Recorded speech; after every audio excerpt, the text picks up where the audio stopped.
এখন আদিপুস্তকের 17 অধ্যায় পাঠ করছি। তকছেদের নিয়ম স্থাপন। অব্রামের 99 বৎসর বয়সে সদাপ্রভু তাহাকে দর্শন দিলেন ও কহিলেন, আমি সর্বশক্তিমান ঈশ্বর, তুমি আমার সাক্ষাতে গমনাগমন করিয়া সিদ্ধ হও, আর আমি তোমার সহিত আপন নিয়ম স্থির করিব ও তোমার অতিশয় বংশ বৃদ্ধি করিব। তখন অব্রাম উবুড় হইয়া পড়িলেন, এবং ঈশ্বর তাহার সহিত আলাপ করিয়া কহিলেন, দেখো, আমি তোমার সহিত আপন নিয়ম স্থির করিতেছি। তুমি বহু জাতির আদিপিতা হইবে। তোমার নাম অব্রাম মহাপিতা আর থাকিবে না, কিন্তু তোমার নাম অব্রাহাম বহু লোকের পিতা হইবে, কেননা আমি তোমাকে বহু জাতির আদিপিতা করিলাম। আমি তোমাকে অতিশয় ফলবান করিব, এবং তোমা হইতে বহু জাতি জন্মাইব, আর রাজারা তোমা হইতে উৎপন্ন হইবে। আমি তোমার সহিত ও পুরুষানুক্রমে তোমার ভাবী বংশের সহিত যে নিয়ম স্থাপন করিব, তাহা চিরকালের নিয়ম হইবে। ফলত আমি তোমার ঈশ্বর ও তোমার ভাবী বংশের ঈশ্বর হইব।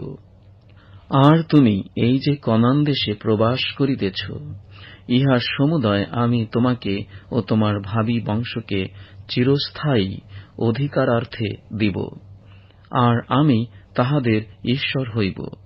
ঈশ্বর অব্রামকে আরও কহিলেন, তুমিও আমার নিয়ম পালন করিবে, তুমি ও তোমার ভাবী বংশ পুরুষানুক্রমে তাহা পালন করিবে। তোমাদের সহিত ও তোমার ভাবী বংশের সহিত কৃত আমার যে নিয়ম তোমরা পালন করিবে, তাহা এই: তোমাদের প্রত্যেক পুরুষের ত্বকছেদ করিতে হইবে। তোমরা আপন আপন লিঙ্গাগ্র চর্ম ছেদন করিবে, তাহাই তোমাদের সহিত আমার নিয়মের চিহ্ন হইবে।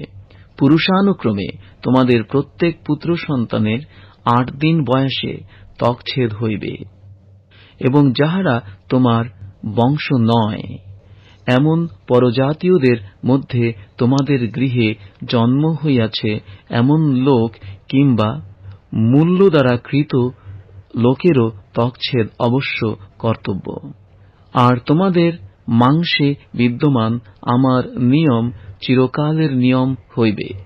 কিন্তু যাহার লিঙ্গাগ্র চর্ম ছেদন না হইবে, এমন অচ্ছিন্ন ত্বক পুরুষ আপন লোকদের মধ্য হইতে উচ্ছিন্ন হইবে।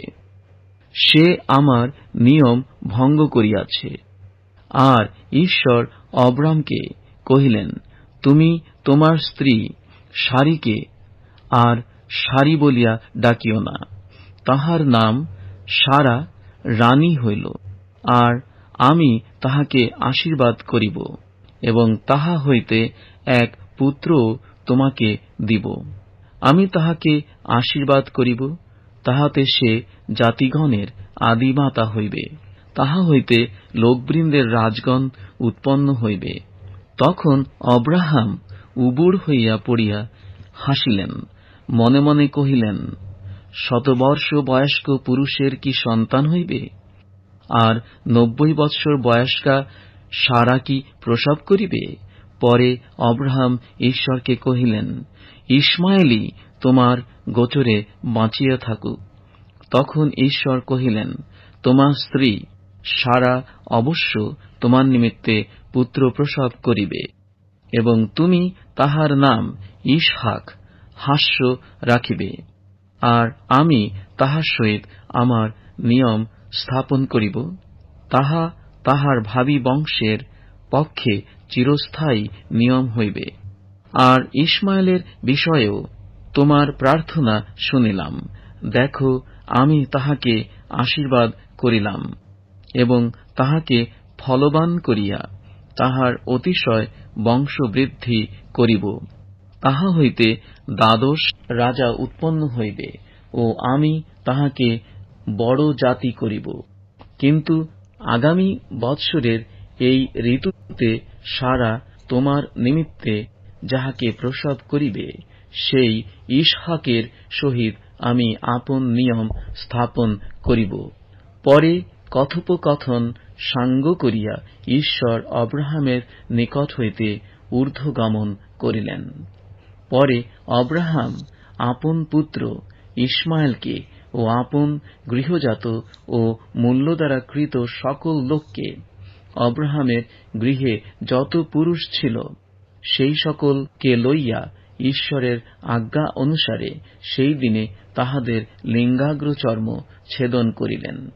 অব্রাহামের লিঙ্গাগ্রের ত্বকছেদন কালে তাহার বয়স 99 বৎসর ছিল, আর তাহার পুত্র ইসমায়েলের লিঙ্গাগ্রের ত্বকছেদন কালে তাহার বয়স 13 বৎসর ছিল। সেই দিনেই অব্রাহাম ও তাহার পুত্র ইসমায়েল উভয়ের ত্বকছেদ হইল, আর তাহার গৃহজাত এবং পরজাতীয়দের নিকটে মূল্য দ্বারা কৃত তাহার গৃহের সকল পুরুষেরও সেই সময়ে ত্বকছেদ হইল।